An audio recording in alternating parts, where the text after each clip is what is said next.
Hello नमस्कार welcome back to my channel. तर माझं नाव दिशा आहे आणि स्वागत आहे तुमचं माझ्या चॅनलवरती। तर आज मी तुमच्यासोबत शेअर करणार आहे तांदळाच्या खिरीची रेसिपी।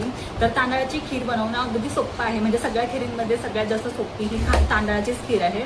तर तांदळाची खीर बनवण्यासाठी खूपच कमी वेळ लागतो आणि अगदी झटपट बनणारी अशी रेसिपी आहे आणि लिटरली बोटांवर मोजता येतील इतक्या कमी साहित्यात ही रेसिपी बनली जाते। म्हणजेच काय तर फक्त तांदूळ, दूध, साखर, ड्रायफ्रुट्स आणि खोबरं, ओलं खोबरं, बास इतकंच साहित्य लागतं ह्या रेसिपीसाठी। तर तुम्हालाही जाणून घ्यायची असेल ही अगदी झटपट बनणारी आणि इतकी जास्त टेस्टी, फ्लेवरफुल, अगदी रिचनेसनी भरलेली आणि तोंडात टाकताच मेल्ट होणारी क्रीमी तांदळाची कशी बनवली जाते, तर हा व्हिडिओ शेवटपर्यंत पाहत राहा। तर इतकं साहित्य लागणार आहे आपल्याला ही तांदळाची खीर बनवण्यासाठी। तर सगळ्यात आधी मी इथे ऑफकोर्स दूध घेतलंय, 1.5 लिटर दूध घेतलंय मी इथे, गाईचं दूध घेतलंय। त्याचसोबत मी इथे घेतलेत काजूचे तुकडे, बदामाचे तुकडे, मनुके घेतलेत मी, चारोळ्या घेतल्यात, त्याचसोबत इलायची पावडर घेतली आहे आणि इथे केसर मी भिजत ठेवलंय आईस क्यूब टाकून, जेणेकरून छान कलर यावा याला।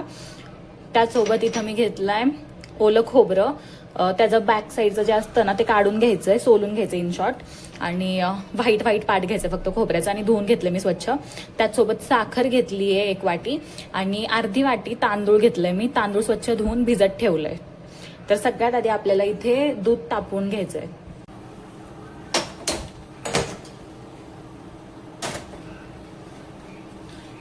तर इथे मी दूध तापत ठेवलंय आणि एक छान बॉईल येऊ द्यायचंय दुधाला। तर एकीकडे दूध तापतंय तोवर मी इथे तांदूळ छान वाटून घेतेय। तर मी तांदूळ स्वच्छ धुवून छान 10 मिनिटांसाठी भिजत ठेवलेलं, त्यातलं सगळं पाणी निथळून घ्यायचंय। मी पूर्ण पाणी निथळून घेतलंय त्यातलं, अगदी 1 चमचाभर ठेवते त्यात। तर इथे मी बासमती तुकडा तांदूळ यूज करतेय, तुम्ही दुसरा कोणताही यूज करू शकता।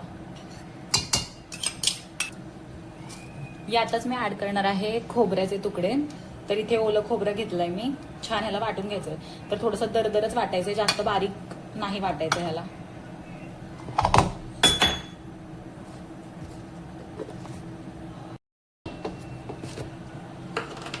तर इथे बघा मी असं मस्त दरदर वाटून घेतलंय, अगदीच बारीक नाही ग्राइंड केलंय, थोडंसं असं जाडसरच वाटून घ्यायचंय हे तांदूळ आणि खोबरं। तर इथे बघा मस्त एक खळखळून बॉईल आलाय, उकळी आली आहे दुधाला। आता मी गॅसची फ्लेम स्लो करतेय, ह्याला एकदम व्यवस्थित मिक्स करून घ्यायचंय। बघा किती घट्ट आणि मस्त आहे हे दूध। आता छान एक बॉईल आल्यानंतर यात मी ऍड करणार आहे आपण वाटून घेतलेलं तांदूळ आणि खोबऱ्याची पेस्ट ऍड करतेय मी।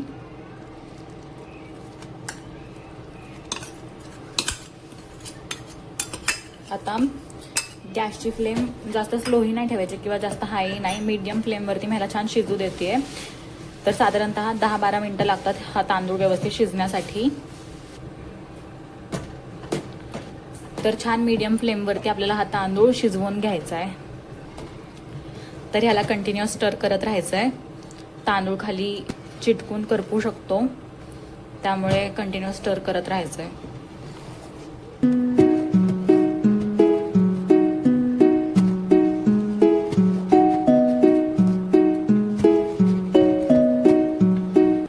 तांदूळ व्यवस्थित मिक्स केलाय मी ह्याच्यासोबत। आता यात मी ऍड करणार आहे ड्रायफ्रुट्स।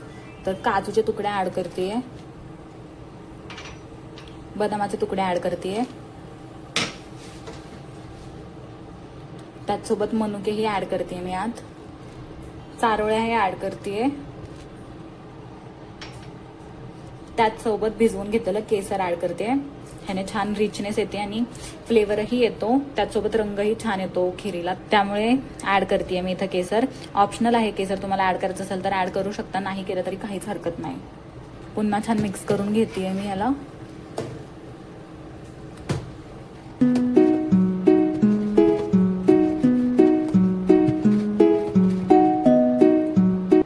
बघू शकता तुम्ही काय मस्त दिसते खीर आत्ताच, मस्त सुवास येऊ लागलाय।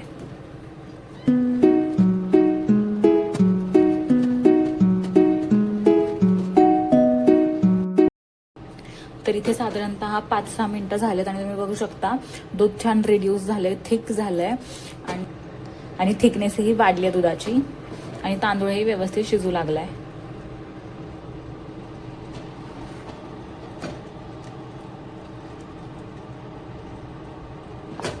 याला मी कंटिन्युअस स्टर करतेच आहे, जेणेकरून खीर खालून लागू नये किंवा करपू नये. तर इथे बघा साधारणतः 10-12 मिनटं झाले त्याला मी शिजत ठेवलेलं आणि मध्ये मध्ये कंटिन्युअसली स्टर करतच होते. तर आता चेक करूयात तांदूळ शिजलाय की नाही ते.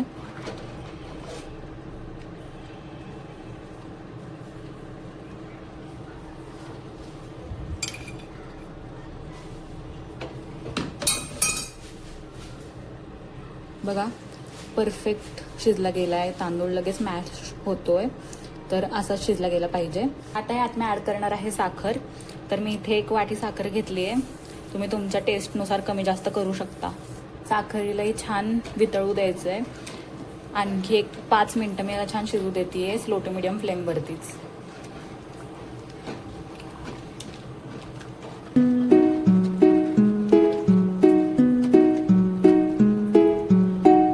त्याचसोबत मी आता ॲड करणार आहे इलायची पावडर. पुन्हा छान मिक्स करून घेते याला मी.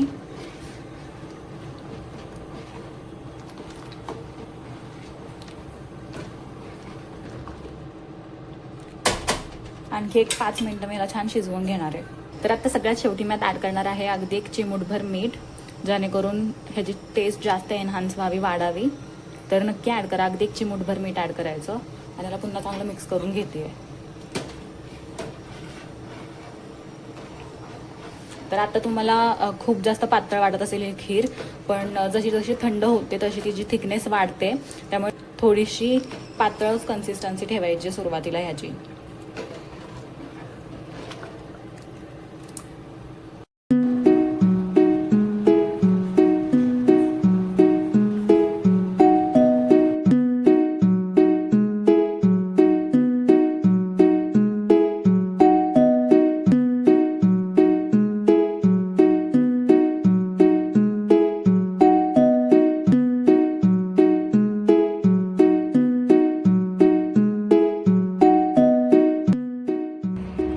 तर इथे बघू शकता तुम्ही किती थिक कन्सिस्टन्सी आली आहे आणि रिचनेस वाढला आहे ह्या खिरीचा.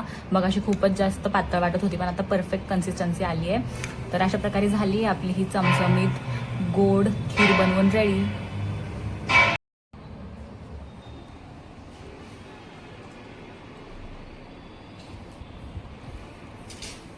परफेक्ट गोड आहे आणि रिचनेस कळतोय दुधाचा यामध्ये. तर खूप परफेक्ट झाली आहे रेसिपी. नक्की ट्राय करून बघा. आणि परफेक्ट मेजरमेंट्स आणि साहित्य सांगितलं मी, तर ह्या मेजरमेंट्सनी तुम्ही केलं तर तुमची ही परफेक्ट बनली जाईल. तर कशी वाटली ही रेसिपी मला कॉमेंट्समध्ये नक्की सांगा. भेटू पुन्हा नेक्स्ट ब्लॉगमध्ये. तोपर्यंत बाय.